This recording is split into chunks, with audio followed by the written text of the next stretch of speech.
SIR અંગે કોંગ્રેસના વિરોધ પ્રદર્શન અંગે ભાજપની પ્રતિક્રિયા। કોંગ્રેસનો સ્વભાવ છે કે કોઈ પણ વિષયમાં વિરોધ કરવો। ચૂંટણી પંચ દ્વારા નિષ્પક્ષ રીતે કામગીરી કરવામાં આવી।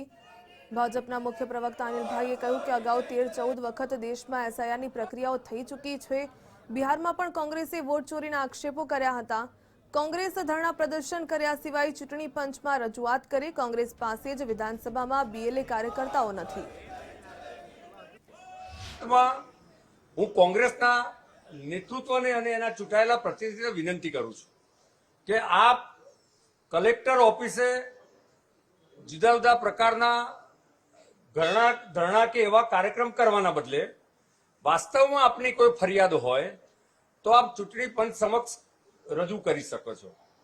બીજું, ચૂંટણી પંચે પોતાની ડ્રાફ્ટ મતદાર યાદી ડિક્લેર કર્યા પછી એ યાદીની બધી જ વિગતોની માહિતી બધી જ પોલિટિકલ પાર્ટી પાસે છે। એ પછી ફોર્મ નંબર 6, 7 ને 8 જ્યાં સુધી ચૂંટણી પંચે જે તારીખ ડિક્લેર કરી હતી 18મી જાન્યુઆરીની ત્યાં સુધી કોઈ પણ વ્યક્તિ, કોઈ પણ ગુજરાતનો નાગરિક મતદાર એ ફોર્મ ભરી શકે છે। નવા મતદારે નામ નોંધાવવું હોય તો 6 નંબરનું ફોર્મ ભરી શકે છે। કોઈનું કેન્સલ કરવાનું હોય, મને ગઈકાલે જ એક વ્યક્તિ મળી કે જેમણે કીધું કે મારા મધર ગુજરી ગયા છે, એનું નામ કેન્સલ થતું નહોતું, 2 વખતથી થયું નહીં, એટલે મેં ફરી વખત ફોર્મ નંબર 7 ભર્યું। તો એક આ સામાન્ય વૈધાનિક પ્રક્રિયા છે અને એ પરંપરાગત આ જ રીતે થાય છે।